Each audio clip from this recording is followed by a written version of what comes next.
Good morning students. आज मैं आपके साथ डिस्कस करना चाहूँगी साइबर वर्ल्ड के बारे में, साइबर सिक्योरिटी और साइबर क्राइम के बारे में। तो जैसा कि हम सब लोग बहुत ज़्यादा आजकल इंटरनेट का यूज़ करते हैं, कंप्यूटर का यूज़ करते हैं, लैपटॉप्स का यूज़ करते हैं अपनी डेली लाइफ में। इससे हमें बहुत ज़्यादा फ़ायदे तो होते हैं, बहुत सारे हमें अपॉर्चुनिटीज़, बहुत सारी नॉलेज मिलती है, पर इसके साथ साथ इसमें कुछ हमें नुकसान भी होते हैं। जैसे हमारे रियल वर्ल्ड में क्रिमिनल्स होते हैं जो कि हमारे साथ कुछ फ्रॉड कर सकते हैं या कुछ गलत कर सकते हैं, वैसे ही हमारा ये जो साइबर वर्ल्ड है, ये जो हमारा ऑनलाइन वर्ल्ड है, इसमें भी कुछ क्रिमिनल्स होते हैं जिसे हम साइबर क्रिमिनल्स कहते हैं, और जो हमारा साइबर वर्ल्ड में हमारे साथ क्राइम कर सकते हैं। क्राइम हो सकते हैं जैसे कि आपकी कोई पर्सनल इन्फॉर्मेशन चुराना, आपका अकाउंट हैक हो जाना, या ईमेल फ्रॉड होना, अननोन सोर्सेस से ईमेल्स आना। प्लस आपके साथ फाइनेंशियल फ्रॉड भी हो सकता है कि आपके बैंक अकाउंट से पैसा इवन आपने ना निकाला हो, पर बैंक अकाउंट से पैसा निकल जाना। तो ये सारे जो क्राइम्स होते हैं, इनको हम बोलते हैं साइबर क्राइम। अब इन सब क्राइम से बचने के लिए हम कुछ मेजर्स फॉलो कर सकते हैं, कुछ सेफ्टी रूल्स फॉलो कर सकते हैं, जिससे कि हम साइबर वर्ल्ड यूज़ तो करें पर हम साइबर क्राइम के शिकार ना हो। हम इन सबको सेफली यूज़ कर सकें अपने साइबर वर्ल्ड को। कुछ पर्टिकुलर सेट ऑफ प्रैक्टिसेस आप कह सकते हो, वो फॉलो करोगे तो आप थोड़ा सेफ़ रहोगे ऑनलाइन। तो आज मैं आपको उन्हीं सब चीज़ों से अवेयर कराना चाहती हूँ, क्योंकि हम यूज़ तो बहुत ज़्यादा करते हैं पर हम अवेयर नहीं होते सेफ्टी मेजर्स से, हम अवेयर नहीं होते साइबर सिक्योरिटी कैसे करनी है हमने। तो आज उसी से रिलेटेड मैं आपको कुछ डूज़ एंड डोंट्स बताऊंगी। पहले हम डूज़ पे चलते हैं। तो हमारा पहला डूज़ ये है कि आपको दूसरों की प्राइवेसी भी रिस्पेक्ट करनी है। ऐसा नहीं कि आप दूसरों की पर्सनल इन्फॉर्मेशन निकाल रहे हैं, उसका गलत यूज़ कर रहे हैं, वो आपको नहीं करना। फिर सेकेंडली, अगर आपको कोई इंटरनेट पे ऐसा कंटेंट दिखता है, मतलब किसी ने ऐसे कोई गलत पोस्ट डाली हुई है या कुछ एब्यूज़िव, किसी को बुराई करते हुए जो सही नहीं लग रहा है, तो उसको आप कंटेंट को रिपोर्ट कर सकते हो। प्लस आपके जितना भी मटेरियल इंटरनेट पे अवेलेबल होता है, उस पर कुछ कॉपीराइट्स होते हैं। कॉपीराइट्स यानी जिसने उस मटेरियल को नेट पे डाला है, इंटरनेट पे डाला है, जिसने क्रिएट किया है, वो उसकी राइट्स अपने पास रख सकता है कि कोई और उसको डाउनलोड कर सकता है, नहीं कर सकता, या कोई और उसको अपने किसी मटेरियल में यूज़ कर सकता है, नहीं कर सकता। तो इस चीज़ को आप एक बार डाउनलोड करने से पहले चेक कर लें। वहाँ पे कॉपीराइट का एक सेक्शन रहता है, जिसको आप पढ़ेंगे तो आपको पता चल जाएगा कि उस मटेरियल पे क्या कॉपीराइट्स हैं। तो अगर नहीं है डाउनलोड के राइट्स, तो आप उसको डाउनलोड ना करें।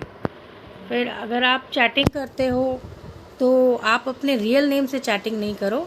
आप उसके लिए कुछ भी अलायस यूज़ कर सकते हो, कोई और नेम, मतलब आप अपना रियल नेम मत रिवील करो, आप कोई और नेम डाल के चैटिंग कर सकते हो। फिर ऑनलाइन बुलिंग एक काफ़ी बड़ा साइबर क्राइम है, जिसमें क्या होता है कि जो मतलब साइबर वर्ल्ड में लोग हैं, कुछ लोग वो आपको परेशान कर सकते हैं, कुछ उल्टे सीधे कमेंट्स दे के, या आपको बार बार कुछ नेगेटिव बोल के, आपको बार बार सबके सामने से कमेंट्स डाल के परेशान कर सकते हैं। तो अगर ऐसा कुछ आपके साथ हो रहा है तो इसको आप इमीडिएटली रिपोर्ट करो अपने टीचर्स को या अपने पेरेंट को, या कोई भी बड़ा जिसको आप ट्रस्ट करते हो, जिससे वो इस पर एक्शन ले सके। आपके साथ ऐसा कुछ हो रहा है तो आप उसको चुपचाप नहीं सहो, आप उसको रिपोर्ट करो। नहीं तो क्या होता है कि हम उसको चुपचाप सहते रहते हैं, और फिर फाइनली ऐसा भी होता है कि हम किसी को बता नहीं सकते, ऐसी सिचुएशन भी हो जाती है। तो इसलिए पहले ही अगर आपको ऐसा लग रहा है तो आप उसको रिपोर्ट करो। फिर बहुत इम्पॉर्टेंट चीज़ है कि हमारे जो पासवर्ड्स हैं वो बहुत ही स्ट्रॉन्ग हो, यूनिक हो। मतलब हम सिंपल पासवर्ड नहीं रखेंगे। जैसे अगर हमने सिंपल अपना नाम रख दिया, काफ़ी लोग 1 2 3 4 रख देते हैं, या फिर डेट ऑफ बर्थ रख देते हैं। अब ऐसे पासवर्ड्स जो हैं बहुत आसान होते हैं किसी और के लिए गेस करना, तो वो सिंपली आपका पासवर्ड गेस करके आपके अकाउंट को मिसयूज़ कर सकते हैं।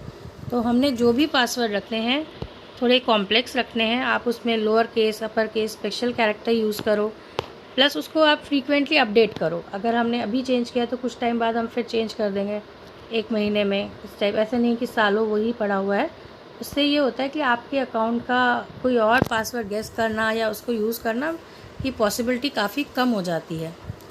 फिर आपके एक और इम्पॉर्टेंट चीज़ है एंटीवायरस। एंटीवायरस का सिस्टम में होना बहुत ज़रूरी है। जो भी आप कंप्यूटर लैपटॉप यूज़ कर रहे हो उसके अंदर एंटीवायरस सॉफ्टवेयर होना ही चाहिए, और वो आप अपडेट भी करते रहो, और उसको आप ऑटो अपडेट भी डाल सकते हो। तो वो अपडेटेड रहेगा तो वो ऑटोमेटिकली आपके नेटवर्क से, जो भी इंटरनेट से या किसी डिवाइस से अगर आपके अंदर सिस्टम में वायरस आ रहा है तो उसको वो पहले ही डिटेक्ट कर लेगा और उसको फिक्स कर देगा। तो काफ़ी आपका सिस्टम उससे प्रोटेक्टेड रहेगा। फिर आप दूसरी चीज़ ये है कि आप जो सॉफ्टवेयर डाउनलोड करते हो उनको सिर्फ ट्रस्टेड सोर्सेज से ही डाउनलोड करो। हर एक से, किसी भी वेबसाइट से डाउनलोड नहीं करना। आप यूजुअली देख सकते हो माइक्रोसॉफ्ट की यूजुअली वेबसाइट या कुछ इस तरह की वेबसाइट्स हैं जो ट्रस्टेड होती है, उन्हीं को यूज़ करो सॉफ्टवेयर डाउनलोड करने के लिए। तो जब भी आप सिस्टम पे काम कर रहे हो कंप्यूटर पे, और जब आप का काम हो गया है तो आप अपनी स्क्रीन को लॉक करो, और लॉक आपके स्क्रीन पे, फ़ोन्स पे होना ही चाहिए, जिससे कि कोई भी आके उसको यूज़ नहीं कर पाए। नहीं तो वो जैसे ही आपका सिस्टम, आपका फ़ोन लेगा, वो सीधा आपके फ़ोन के सारे फाइल्स एक्सेस कर पाएगा अगर आपने लॉक नहीं रखा होगा तो। और आप इसको ऑटोमेटिक भी सेट करो, जैसे ही कुछ टाइम ऑफ इनएक्टिविटी हो जाए, स्लीप पे चला जाए फ़ोन, ऑटोमेटिकली लॉक हो जाए। प्लस अगर आप अपना काम कर चुके हो तो कंप्यूटर को भी आप प्रॉपर शट डाउन करो, ऐसे नहीं छोड़ो या ऐसे ही ऑफ नहीं करो, उसको शट डाउन करो। देन अगर आप कोई वेब एड्रेस खोल रहे हो तो आप उसको चेक कर लो वो एड्रेस प्रॉपर है कि नहीं, वो HTTPS से स्टार्ट हो रहा है कि नहीं हो रहा है। क्योंकि कई बार फेक एड्रेसेस, फेक वेबसाइट्स होती हैं, वो हमारे को काफ़ी कंप्यूटर को नुकसान पहुंचा सकती है अगर हम बिना चेक किए खोलें तो। फिर सोशल मीडिया से रिलेटेड हमारे काफ़ी सारे डूज़ हैं जो कि हम काफ़ी आजकल फ्रीक्वेंट यूज़र्स हैं, सभी लोग, आई थिंक सारे ही बच्चे यूज़ करते हैं। फेसबुक, व्हाट्सएप, ट्विटर, इंस्टाग्राम, ये सारे बच्चे यूज़ करते हैं। तो इस सोशल मीडिया पे भी हमें बहुत सारे एक डूज़ कुछ फॉलो करने चाहिए।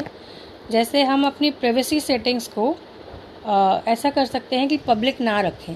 पब्लिक रखेंगे तो कोई भी आके आपकी पोस्ट, आपकी फ़ोटोज़, प्रोफाइल फ़ोटो सब देख सकता है। पर अगर आप उसकी सेटिंग चेंज कर दोगे तो आप उसको ऐसा कर सकते हो कि खाली आपके फ्रेंड्स, आपकी फैमिली उनको देख पाए, हर कोई ना देख पाए, तो उसका मिसयूज़ होने के चांसेस काफ़ी कम हो जाएंगे। तो आप आज ही अपनी प्राइवेसी सेटिंग्स चेंज करो, उसको पब्लिक से हटा के ओनली फॉर फ्रेंड्स, फैमिली ऐसा कर दो। देन हमें इंटरनेट पे हमेशा उन्हीं से कांटेक्ट करना चाहिए, उन्हीं के साथ चैट भी करना चाहिए जिनको हम जानते हैं।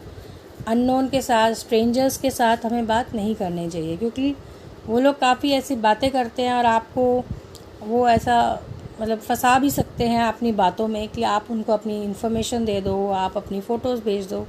तो हमें ऐसे बात नहीं करनी है स्ट्रेंजर्स से। हमें लगता तो है कि बहुत फ्रेंड रिक्वेस्ट आ गई है, हम एक्सेप्ट भी कर लेते हैं स्ट्रेंजर से, पर वो हमको नहीं करनी चाहिए। हमें सिर्फ उन्हीं से करनी चाहिए जिनको हम जानते हैं। फिर हम खुद भी ऐसा कोई कंटेंट ना पोस्ट करें जो कि एम्बैरेसिंग हो, अच्छा नहीं हो। देन अगर हमारा अकाउंट हैक हुआ है, एक्चुअली अकाउंट हैक में क्या होता है कि आप अपना अकाउंट एक्सेस नहीं कर पाते हो और कोई और आपका अकाउंट एक्सेस करता है, और उसमें से आपके अकाउंट से आपके फ्रेंड्स को, आपके कॉन्टैक्ट्स को मैसेजेस भेज देता है, कुछ फ़ोटोज़ भेज देता है। कई बार ऐसा होता है कि कुछ ऐसे मैसेजेस होते हैं कि मुझे पैसों की रिक्वायरमेंट है और मुझे इतने पैसे भेज दो, जबकि आपने वो कुछ भी नहीं भेजे होते वैसे मैसेजेस।